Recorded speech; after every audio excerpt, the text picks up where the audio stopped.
जय हिंद। मैं पुरुषोत्तम कुमार आप सभी के अपने YouTube चैनल यूथ सफलता एक्सप्रेस पर सभी लोगों का स्वागत करता हूं। आइए आज के इस वीडियो में हम लोग मैथ से संबंधित कुछ महत्वपूर्ण प्रश्नों पर विचार करने वाले हैं। देखिए क्वेश्चन नंबर पहला क्या कहता है। कहता दो संख्याओं का जो लसाअ है वह 66 है ना। संख्याओं के बीच का रेशियो दिया गया 2:3 है ना। संख्याओं का योग बताना। देखिए दो संख्या के बीच का रेशियो 2:3 है। तो अनुपात को जब भी हटाते हैं तो कोई ना कोई अनुपातिक राशि लगाते हैं। तो एक संख्या को हम मान लेते हैं 2x है ना, और एक संख्या को हम मान लेते हैं कितना 3x। अब देखिए इसका लसाअ दिया गया है, ध्यान दीजिएगा। इसका दोनों संख्या का लसाअ जो आपके पास गिवन किया गया है वह लसाअ कितना दिया गया 66। अब लगा लीजिए x बार में है ना, तो यहाँ कितना बच जाएगा आपका 2, यहाँ कितना बच जाएगा 3, तो हो जाएगा मेरे हिसाब से आया 6x। तो 6x बराबर में कितना हो गया आपका 66 है ना। यानी x का मान कितना हो गया 11। आपसे कहता संख्याओं का योग बताइए। तो एक संख्या आपका 2x है ना, और एक संख्या है कितना आपका 3x। अब योग बताना है तो 2x और 3x यानी कितना 5x का मान बताना है। ध्यान दीजिएगा लिखेंगे इसलिए 5x बराबर x बराबर 11 था। 5x बराबर कितना हो जाएगा आपका 55। यही पूछा गया था है ना कि आप दोनों संख्याओं का योग बताइए, अतः दोनों संख्याओं का योग कितना हो जाएगा 55। ऑप्शन नंबर क्या हो जाएगा आपका बी। ऑप्शन नंबर हो जाएगा आपका बी है ना। आइए अगला क्वेश्चन पर विचार करते हैं। देखिए क्या कहता दो नल P और Q जो है एक टंकी को क्रमशः 24 घंटा 18 घंटा में भर सकते हैं। देखिए दो नल का बात किया गया, ध्यान दीजिएगा P और Q। तब P जो है इसको 24 घंटा में भर सकता है और Q जो है कितना घंटा में भर सकता है 18 घंटा में। अब देखिए ना टंकी का पूरा कैपेसिटी ये जूम कर लीजिए, तो 24-18 का लसाअ कितना हो जाएगा 72। तो टंकी का कैपेसिटी हम मान लेते हैं 72 यूनिट। देखिए तो P जो है 24 घंटा में 72 यूनिट भरता है, 1 घंटा में कितना भरेगा 3, और Q 18 घंटा में 72 भरता है, 1 घंटा में कितना भरेगा 4। अब देखिए क्या कहता दोनों नलों को 11 बजे है ना, 11 AM यानी सुबह में 11 बजे सुबह में जो है यानी दिन का जो समय 11 बजे सुबह खोल दिया जाए, और ठीक 2 पूर्वाह्न यानी सुबह का एकदम बिल्कुल सुबह का है ना 2 बजे AM 2 AM का बात किया गया। पर टंकी को पूरा भरने के लिए नल P को कितने बजे कहता है PM में बंद कर देना चाहिए। अब देखिए बात समझिए, कहने का मतलब क्या है। टंकी का पूरा कैपेसिटी हो गया 72। अब देखिए बात समझिए, तो दोनों नल को 11 बजे दिन में खोला गया और 2 AM यानी सुबह का 2 बजे है ना, पर टंकी पूरा भर जाना चाहिए। लेकिन कहता है कि उस द्रव्यान P को आपको बीच में बंद करना पड़ेगा है ना। अच्छा तो P को आप बीच में बंद कर रहे हैं, इसका 2 ही नल है ये है, इसका मतलब Q उतना देर कंटिन्यूटी काम किया था। पूरे समय पर विचार कीजिए, 11 बजे सुबह से लेके आप 11 बजे रात में जाइएगा है ना, तो 12 घंटा इससे हो गया। और 2 बजे का बात किया है ना, तो 3 घंटा और जोड़िए यानी 15 घंटा पूरा चलने का बात किया है। तो बीच में तो P को बंद कर रहे हैं यानी Q जो है 15 घंटा काम किया। देखिए Q तो लास्ट तक काम कर रहा था, Q के 1 घंटा का काम हुआ 4, 15 घंटा काम करवाए। बात समझिए फिर से एक बार देखिए, 11 बजे सुबह में खोला गया और 2 बजे सुबह 11 बजे दिन का बात किया गया, उस समय खुला है दोनों, और 2 बजे सुबह में जाकर टंकी भरता है। यानी 11 बजे सुबह से 11 बजे रात में जाएगा तो 12 घंटा, 3 घंटा और तो बजेगा 2 बजे का सुबह। तो यानी टोटल जो है ना, टोटल 11, 12 और 3 हो गया आपका 15 घंटा। 15 घंटा का पूरा समय हुआ, तो 15 घंटा में पूरा टंकी भर रहा। उसमें कहता है बीच में ही P को कभी बंद कर दिया गया है ना, यानी अंत तक जो काम हुआ Q के द्वारा हुआ। तो Q 15 घंटा काम किया। देखिए तो 72 यूनिट में ही जो काम है ये आपका P का काम है, यानी जो बचा Q का काम है, यानी जो बचा हुआ काम है वो P के द्वारा हुआ है। तो P के 1 घंटा काम कितना हो गया 3 है ना। चलिए तो 72 में 60 चला गया, 12/3 कितना हो गया आपका 4 घंटा। कहने का मतलब है कि P जो काम किया वह 4 घंटा ही काम किया है। तो देखिए 11 बजे सुबह में इसको खोला गया है ना, 11 बजे सुबह में इसको खोला गया और 4 घंटा ही काम किया। 11 बजे में 4 घंटा जोड़ लीजिए तो 12 बजेगा और फिर 3 यानी 3 PM हो जाएगा आपका 3 PM है ना। आपका उत्तर हो जाएगा ऑप्शन नंबर सी है ना। 11 बजे से 4 घंटा ही केवल P काम किया है। आपका उत्तर हो जाएगा 3 PM। ऑप्शन नंबर हो जाएगा आपका सी। आइए अगला क्वेश्चन पर विचार करते हैं। देखिए दो त्रिभुज का बात किया गया, एक त्रिभुज एबीसी, दूसरा जो है पी क्यू आर। समान कहने का मतलब दोनों सिमिलर है, समरूप है। अब देखिए बात समझिए, एक जो त्रिभुज है वह है आपका एबीसी और दूसरा जो त्रिभुज का बात किया गया वह त्रिभुज है आपका पी क्यू आर।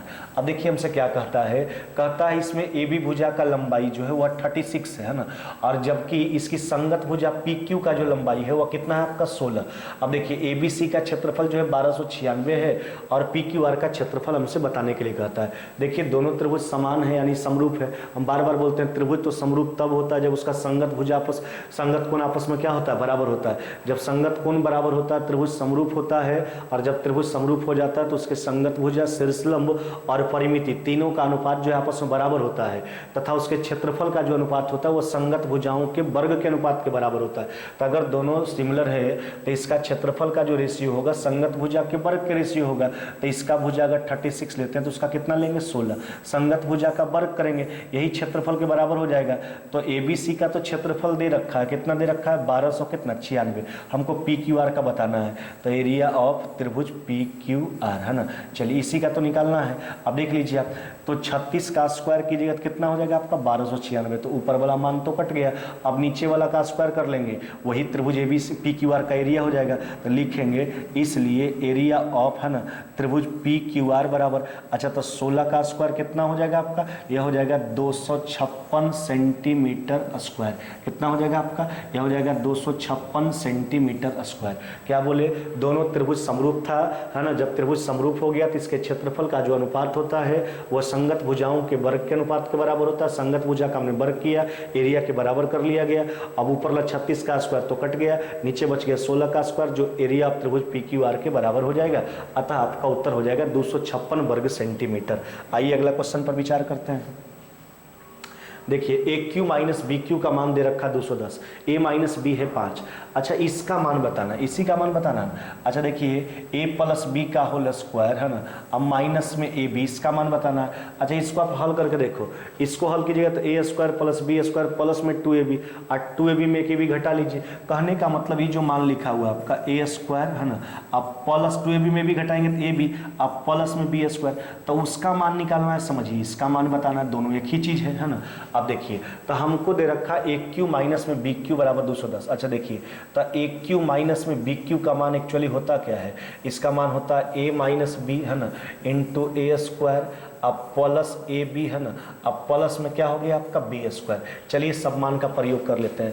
तो ए क्यू माइनस में बी क्यू का मान कितना हुआ 210, ए माइनस बी का मान हुआ 5, अभी हो गया आपका ए स्क्वायर, अब प्लस में ए बी, प्लस में कितना हो गया आपका बी स्क्वायर। ध्यान दीजिएगा, अब 5 से काट लीजिए, कट गया आपका 42 बार में। अतः ए स्क्वायर है ना, अब प्लस में ए बी है ना, अब प्लस में बी स्क्वायर बराबर में कितना हो जाएगा आपका 42, कितना हो जाएगा 42। यही पूछा गया था आपसे कि A square plus A B plus B square का मान बताइए। अतः A square plus B A B plus B square का मान कितना हो जाएगा आपका 42। ऑप्शन नंबर क्या हो जाएगा आपका बी, ऑप्शन नंबर हो जाएगा आपका बी है ना। आइए अगला क्वेश्चन पर विचार करते हैं। देखिए क्या कहता है रुचिर जो है 20 किलोमीटर प्रति घंटा की गति से चलकर और रुकमा जो है 25 किलोमीटर प्रति घंटा गति से है ना, कहता है साइकिल से चलाते हुए दूसरे की तरफ आते हैं। नहीं, यदि वे 48 मिनट के बाद मिलते हैं तो शुरुआत में उनके बीच का डिस्टेंस क्या था।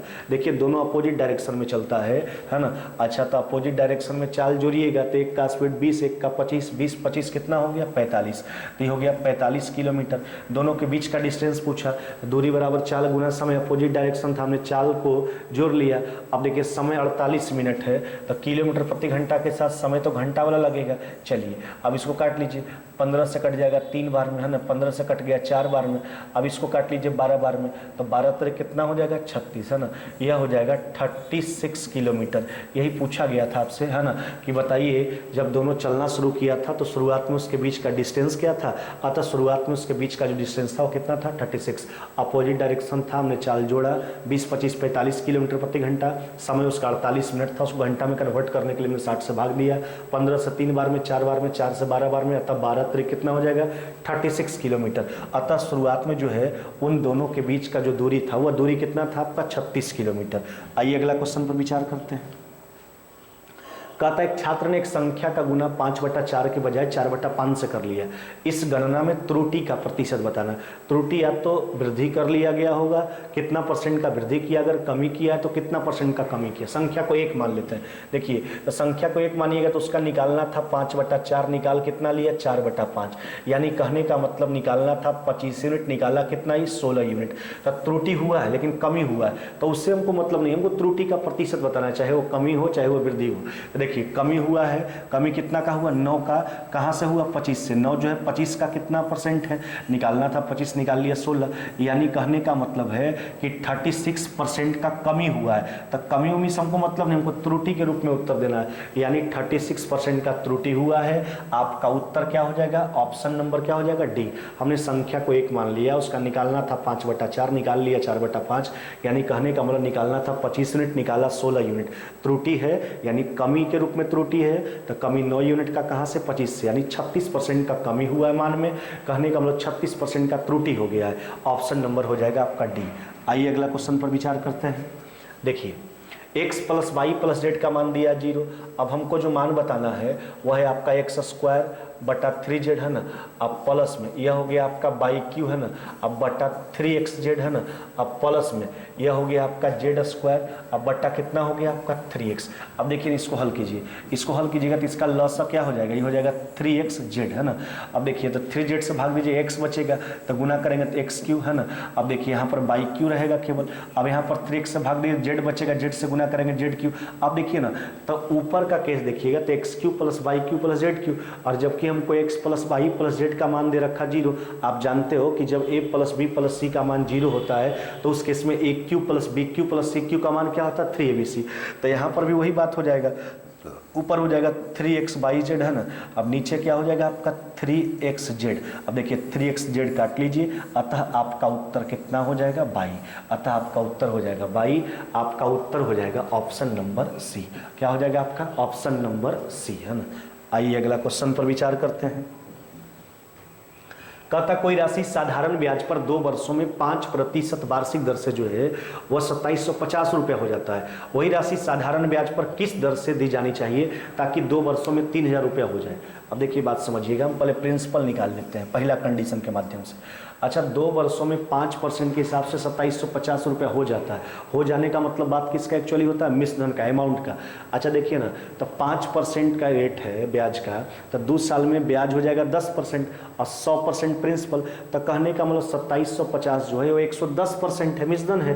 तो देखिए 2750 जो है वह मिश्रधन है, कहने का मतलब 110% है। प्रिंसिपल निकाल रहे हैं तो 100% निकालेंगे।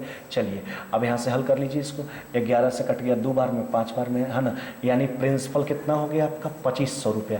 कितना हो गया आपका 2500। तो पहला कंडीशन से प्रिंसिपल निकाल लिए। अब कहता वही राशि जो पहला स्थिति का राशि है, तो पहला स्थिति का राशि 2500, यानी दूसरा स्थिति में भी राशि का काम 2500 करेगा। किस दर से दी जानी चाहिए ताकि 2 वर्षों में 3000 रुपया हो जाए। अब देखिए आपसे रेट पूछा है, अच्छा 3000 रुपया हो जाए 2500, यानी कहने का मतलब उस स्थिति में ब्याज कितना होगा 500। तो 500 रुपया ब्याज होगा, किसका होगा 2500 का होगा है ना। 2500 का कितना साल में होगा 2 साल में। चलिए इसको हल कर लीजिए, देखिए ना 2500 गुना 2, यानी कहने का मतलब 5000 काट के हटा लीजिए। आपसे रेट पूछा गया था, अतः रेट कितना हो जाएगा 10%। रेट पूछा था, रेट कितना हो जाएगा आपका 10%। तो पहला स्थिति से प्रिंसिपल निकाल लिए और फिर दूसरा स्थिति में जाके हमने दर पर विचार कर लिया, अतः दर का मान कितना हो गया आपका 10% है ना। आइए अगला क्वेश्चन पर विचार करते हैं। देखिए कहता है 6 पर पावर 300 इज ग्रेटर देन 16 पर पावर 200, और दूसरा कथन है 4 पर पावर 300 ग्रेटर देन 7 पर पावर 200। अब देखिए इस प्रकार के प्रश्न को जांचने के लिए हम क्या करते हैं, तो सबसे पहले अब देखिए पावर में कॉमन क्या है, सबके पावर को बराबर करते हैं। तो पावर में देखिएगा 100 कॉमन है, तो पावर को बराबर करने देखिए तो इसको लिख सकते हैं ना 6 पर पावर 3, अब पर पावर कितना 100, नहीं पावर पर पावर गुना हो जाएगा, 6 पर पावर 300, पावर को बराबर कर रहे हैं। ग्रेटर देन इसको लिखेंगे 16 पर पावर 2, अब पर पावर कितना 100। देखिए फिर यहाँ भी पावर बराबर हो गया। अब इसको आप आसानी से सोच सकते हैं, देखिए बात समझिए, ये आपका पहला स्टेटमेंट था है ना, पहला कथन था। देखिए तो 6 पर पावर 3 कहने का मतलब 216 पर पावर 100, और 16 पर पावर 2 कहने का मतलब 256 पर पावर 100। तो ये 216 पर पावर 100 और ये 256 पर पावर 100, तो दोनों का पावर इक्वल है। तो जिसका बेस बड़ा होगा समझिए मान बड़ा होगा, जिसका बेस छोटा होगा मान छोटा होगा। तो ये बेस छोटा, ये बेस बड़ा, तो मान तो बड़ा ही होना चाहिए, अतः उल्टा लिखा हुआ है। तो पहला जो है आपका स्टेटमेंट क्या है, गलत है। दूसरा देखिए, अच्छा दूसरा को पावर को बराबर करने के लिए क्या लिखिएगा, 4 पर पावर 3 पर पावर कितना 100 ग्रेटर देन ये हो जाएगा 7 पर पावर 2 पर पावर कितना हो गया आपका 100। अब यहाँ पर फिर सोचिए, देखिए पावर इसका भी हमने बराबर कर लिया, तो 4 पर पावर 3 का मान 64, 64 पर पावर 100 और 49 पर पावर 100, तो जिसका बेस बड़ा समझिए मान बड़ा तो 64 पर पावर 100, यानी बात सही है। तो ये आज ग्रेटर देन का जो चिन्ह यहाँ पर लगा हुआ बिल्कुल सही है आपका। दूसरा जो है स्टेटमेंट केवल सही है, तो केवल दूसरा सही है। आपका उत्तर हो जाएगा ऑप्शन नंबर क्या हो जाएगा आपका बी, है ना। ऑप्शन नंबर हो जाएगा आपका बी, है ना। आइए अगला क्वेश्चन पर विचार करते हैं। देखिए क्या कहता है, कहता है कि नाव जो है 48 किलोमीटर की दूरी जो है नदी के बहाव की दिशा में जाने तथा उतनी ही दूरी वापस लौटने में 14 घंटे का समय लेती है। यदि वह नाव जो है नदी के बहाव की दिशा में जितने समय में 4 किलोमीटर जाते उतने ही समय में नदी के बहाव के विरुद्ध दिशा में 3 किलोमीटर नदी का चाल पूछा गया। देखिए यहाँ पर देखिएगा, ना तो नदी का चाल दिया गया, ना तो बहाव का चाल दिया गया। तो इससे बढ़िया कि डाउन स्ट्रीम अप स्ट्रीम को ही मान लीजिए, अनुकूल चाल प्रतिकूल चाल को ही मान लीजिए। तो डाउन स्ट्रीम वाला को डी मान लेते हैं, अप स्ट्रीम वाला को यू मान लेते हैं। देखिए 48 किलोमीटर बहाव के विपरीत बहाव की दिशा में, तो डाउन स्ट्रीम वाला को डी मानते हैं। तो देखिए बहाव की दिशा में जाने में लगा समय हो गया, आता है लौटता है, तो अगर धारा के साथ आप गए हो तो लौटिएगा, तो धारा के विपरीत लौटिएगा। तो डाउन स्ट्रीम चाल को हम डी मान के चल रहे हैं, अप स्ट्रीम वाला को यू मान लेंगे। अब देखिए तो जाने और आने में जो समय लगा वह समय कितना है आपका 14 घंटा, या कितना हो गया आपका इक्वेशन नंबर हो जाएगा आपका फर्स्ट। अगला कंडीशन क्या कहता है, यदि वह नाव नदी के बहाव की दिशा में जितने समय 4 किलोमीटर, देखिए 4 किलोमीटर धारा के साथ तो डाउन स्ट्रीम जिसको हम डी माने हैं, और 3 किलोमीटर धारा के विपरीत यानी अप स्ट्रीम को हमने यू मान लिया। तो कहता है धारा के साथ चलने में उस नाव को 4 किलोमीटर में जितना समय लगता है धारा के विपरीत 3 किलोमीटर चलने में उतना ही समय लगता है। तो दोनों स्थिति का समय बराबर है, तो 4/d है ना, माइनस में 3/u बराबर में कितना हो गया आपका 0। यह हो गया आपका इक्वेशन नंबर कितना हो गया सेकंड। अब इसको हल कीजिए, देखिए ना नॉर्मली बात है। अब इसको प्लस में माइनस में यहाँ पर 16 से गुना कर लीजिए केवल, तो 16 से जैसे ही गुना कीजिएगा तो 48 से दोनों कट जाएगा। इधर देखिए 16 से 64 हो जाएगा आपका, है ना। तो 112 ये हो जाएगा 112/d बराबर में कितना 14। अतः d का मान कितना हो जाएगा 8। तो d का जो मान हो जाएगा वो हो जाएगा 8 किलोमीटर प्रति घंटा। अब देखिए अगर d 8 हो गया तो यहाँ पर 8 रखिएगा तो 6, है ना। अब d का मान अगर 8 यहाँ से आ गया तो 8 रखने के बाद कितना हो जाएगा आपका 6, 6 घटाएगा 8, 8 से कट जाएगा 6 बार में। तो u का मान कितना हो जाएगा, यह हो जाएगा 6 किलोमीटर प्रति घंटा।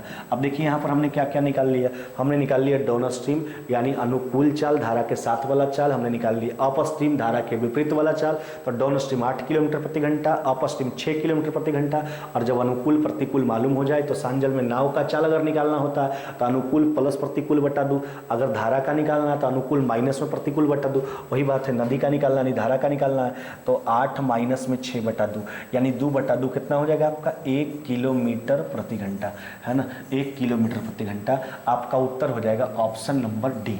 इनमें से कोई नहीं, है ना, इनमें से कोई नहीं। आइए अगला क्वेश्चन पर विचार करते हैं। कहता है गोल पथ का चौड़ाई क्या होगा यदि उसके आंतरिक परिधि 88 मीटर और बाह्य परिधि 110 मीटर है। देखिए गोलाकार पथ कहने का मतलब इस तरह का बात किया है, देखिए यानी कहने का मतलब इस तरह का कंडीशन है। अब देखिए यहाँ पर समझिए, इसका आंतरिक त्रिज्या को स्मॉल आर मान लेते हैं, बाह्य त्रिज्या को कैपिटल आर मान लेते हैं। अब यही गोलाकार पथ है, अब इसका चौड़ाई बताना है। इसका चौड़ाई कहने का मतलब एक प्रकार का वलय हो गया, रिंग जिसको आप बोलते हो, यही रिंग का चौड़ाई बताना है। तो इसका चौड़ाई निकालने के लिए क्या करेंगे, दोनों त्रिज्याओं के बीच का डिफरेंस निकालेंगे।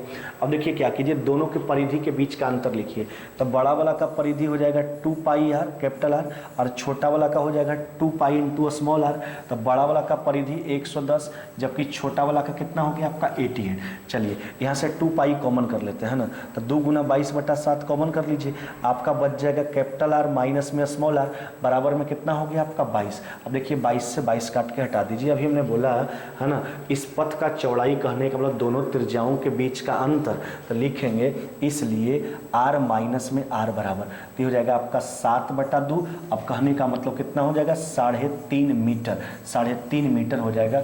ऑप्शन नंबर क्या हो जाएगा आपका डी, है ना। कहने का मतलब इस पथ का चौड़ाई यानी दोनों त्रिज्याओं के बीच का अंतर, तो दोनों के परिधि के बीच का अंतर लिए, वहां से 2π कॉमन करके r माइनस r का मान निकाल लिया गया, 3.5 मीटर आपका उत्तर हो गया, है ना।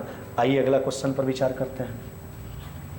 कहता राम, श्याम और मोहन ने मिलकर एक काम किया जिसके लिए उसे कुल 63 रुपया 35 पैसा का मजदूरी मिला। यदि पूरे काम को राम अकेले 2 दिन में, श्याम अकेले 4 दिन में, मोहन अकेले 8 दिन में पूरा करता है तो श्याम को कितनी मजदूरी दी जानी। हम बार बार बोलते हैं मजदूरी जो बढ़ता है वो इफिशियंसी के आधार पर बढ़ता है। जो व्यक्ति का जैसा कार्य क्षमता होगा उसी हिसाब से उसको मजदूरी दिया जाएगा। चलिए देखिए ना, तो बात किसका किसका बात है, राम का, श्याम का और मोहन का। देखिए राम जो है वो अकेले काम को 2 दिन में, श्याम जो है अकेले काम को 4 दिन में और मोहन जो है अकेले काम को 8 दिन में। चलिए पूरे कार्य पर विचार कर लीजिए। 8 यूनिट मान लेते हैं तो 2 दिन में 8 यूनिट एक दिन में कितना करेगा 4, 4 दिन में 8 एक दिन में कितना 2 और 8 दिन में 8 एक दिन में कितना करेगा 1।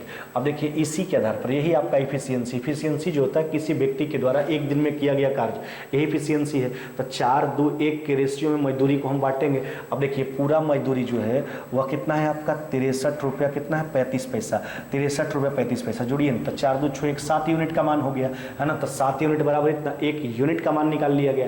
आपसे पूछा श्याम का मजदूरी, तो श्याम का इफिशियंसी कितना है 2। चलिए इसको काट लीजिए 7 से 9 बार में 9.05 है ना। अब गुना कर लीजिए तो ये 18 रुपया 10 पैसा आपका उत्तर हो जाएगा। 18 रुपया कितना हो जाएगा आपका 10 पैसा, 18 रुपया 10 पैसा। ऑप्शन नंबर क्या हो जाएगा आपका डी। बस ध्यान दीजिएगा इफिशियंसी के आधार पर ही मजदूरी को बांटा जाता है। जो व्यक्ति का जैसा कार्य करने का क्षमता होगा वही हिसाब से उसको मजदूरी दिया जाता है ना। आपका उत्तर हो जाएगा ऑप्शन नंबर डी। आइए अगला क्वेश्चन पर विचार करते हैं। कहता 60 मीटर लंबा 40 मीटर चौड़े एक भूमिखंड के चारों ओर 5 मीटर चौड़ी सड़क बनानी है। यदि 1 वर्ग मीटर सड़क बनवाने का खर्चा 500 रुपया तो पूरी सड़क बनवाने का खर्च पूछा। पहले हम इसके लिए सड़क का क्षेत्रफल निकालेंगे। देखिए बात समझिए, 60 मीटर चौड़ा और 40 मीटर है ना, 60 मीटर लंबा और 40 मीटर चौड़ा एक भूमिखंड है। देखिए इस तरह का बात किया गया आपके साथ है ना। अब देखिए यही भूमिखंड है, इसका लंबाई था 60, चौड़ाई कितना था 40।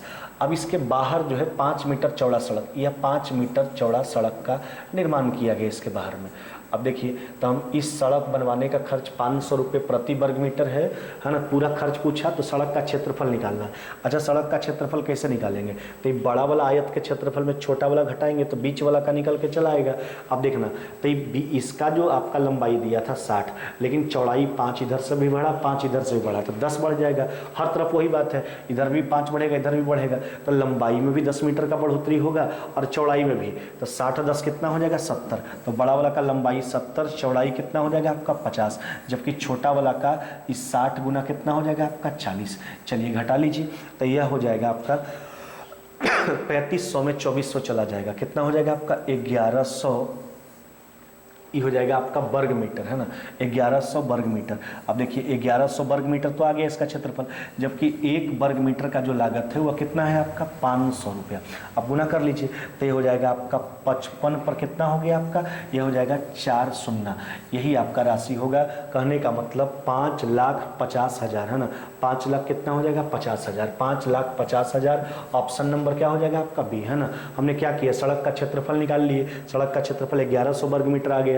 1 वर्ग मीटर का लागत 500 था, 500 से हमने गुना किया, आपका उत्तर आ गया 5,50,000 है ना। आइए अगला क्वेश्चन पर विचार करते हैं। कहता 100 मीटर लंबी रेलगाड़ी जो 50 किलोमीटर प्रति घंटा गति से चल रही है एक दूसरे रेलगाड़ी को जो 120 मीटर लंबी है तथा विपरीत दिशा में चल रही 6 सेकंड में पार करता है। दूसरा का चाल पूछा। अच्छा रेलगाड़ी एक दूसरे को पार करता तो दूरी जोड़कर एक रेलगाड़ी का 100 एक का 120, यानी कहने का मतलब कितना हो गया 220। अपोजिट डायरेक्शन है, चाल जुटेगा। एक का स्पीड 50, दूसरा का मान लेते हैं हम x है ना। ये किलोमीटर प्रति घंटा मीटर प्रति सेकंड में एक्सचेंज कर लीजिए। जहाँ तक पार करने का सवाल है, पार कितना समय में करता है एक दूसरे को 6 सेकंड में। 6 से 3 बार में काट लीजिए। चलिए 5 से काट लीजिए, 5 से कट जाएगा 44 बार में है ना। तो यह हो जाएगा 50 प्लस में x बराबर है ना, यह कितना हो जाएगा आपका 132 है ना। चलिए घटा लीजिए, इसलिए x बराबर हो जाएगा आपका 82 किलोमीटर प्रति घंटा है ना, 82 किलोमीटर प्रति घंटा। यही पूछा गया था कि दूसरा रेलगाड़ी का चाल बताइए, अतः दूसरा रेलगाड़ी का चाल हो जाएगा 82 किलोमीटर प्रति घंटा। तो रेलगाड़ी जब एक दूसरे को पार करेगा तो दूरी जोड़कर, तो दूरी हमने जोड़ लिया, अपोजिट डायरेक्शन था, चाल भी जुटेगा। एक का 50, दूसरा का निकालना था जिसको हमने x मान लिया। यह किलोमीटर में, किलोमीटर प्रति घंटा में, इसको मीटर में था आपका, किलोमीटर प्रति घंटा में, तो इसको मीटर प्रति सेकंड में चेंज करने के लिए हमने 5/18 से गुना किया। जब मीटर प्रति सेकंड में आएगा तो समय सेकंड वाला हल कर लीजिए। x का मान तो हमने किलोमीटर प्रति घंटा माना था, अतः x का मान आ जाएगा 82 किलोमीटर प्रति घंटा। आइए अगला क्वेश्चन पर विचार करते हैं। देखिए हमको जो दे रखा है वह कहता है एक का स्क्वायर, 2 का स्क्वायर, 3 का स्क्वायर, है ना, डॉट डॉट डॉट 10 का स्क्वायर, है ना, इसका मान 385। अब हमको जो मान बताना है वो बताना है 2 का स्क्वायर, है ना, आज जोड़ 4 का स्क्वायर, आज जोड़ 6 का स्क्वायर, अब प्लस में डॉट डॉट डॉट क्या बताना है 20 का स्क्वायर। अब देखिए ना, जहाँ तक सवाल है 2 का, इसको लिख सकते हैं, क्या लिखेंगे 2 गुना 1 का होल स्क्वायर, 4 को लिखेंगे 2 गुना 2 का होल स्क्वायर, है ना, और 6 को लिखेंगे 2 गुना 3 का होल स्क्वायर, है ना। अच्छा प्लस में डॉट डॉट डॉट, अच्छा इसको क्या लिखिएगा 2 गुना 10 का होल स्क्वायर, 20 को नहीं, हमने सबको तोड़ लिया। एक बात का ध्यान रखिएगा कि x Guna by to the power m बराबर होता है ना, x पर पावर m, है ना, अब गुना by to the power m, इसको आप इस रूप में लिख सकते हैं ना। तो इस बात का ख्याल रखिएगा कि अगर गुना में सम्मिलित रूप से पावर दिया गया हो तो उसको अलग अलग पावर देके गुना में लिख सकते हैं। जैसे मैं लिखा x Guna by to the power m बराबर, है ना, x पर power m Guna by to the power m। तो इसको भी जैसे आप तोड़िएगा तो सब में आएगा 2 का स्क्वायर गुना 1 का स्क्वायर, प्लस में 2 का स्क्वायर गुना 2 का स्क्वायर, फिर प्लस में 2 का स्क्वायर गुना 3 का स्क्वायर, तो 2 का स्क्वायर सब में आ रहा है। तो यहाँ पर कॉमन कर लीजिए, तो 1 का स्क्वायर, 2 का स्क्वायर, प्लस में डॉट डॉट डॉट, ये हो जाएगा 10 का स्क्वायर। नहीं, अब देखिए इसका मान तो हमको दे रखा है अकॉर्डिंग टू क्वेश्चन 385, तो हो जाएगा 4 गुना कितना हो गया आपका 385। चलिए गुना कर लीजिए, तो हो जाएगा 5 और कितना हो गया आपका 20, है ना, बच गया 2, है ना, 32 और 2 कितना हो गया 34, है ना, आई हो गया 12 में कितना 15, 1540 आपका उत्तर हो जाएगा। इनमें से कोई नहीं आपका उत्तर होगा, दिए गए ऑप्शन में आपके पास गिवन नहीं है ना, अतः उत्तर हो जाएगा आपका 1540, है ना। आज के वीडियो में बस इतना ही, मिलते हैं आगे नेक्स्ट वीडियो में।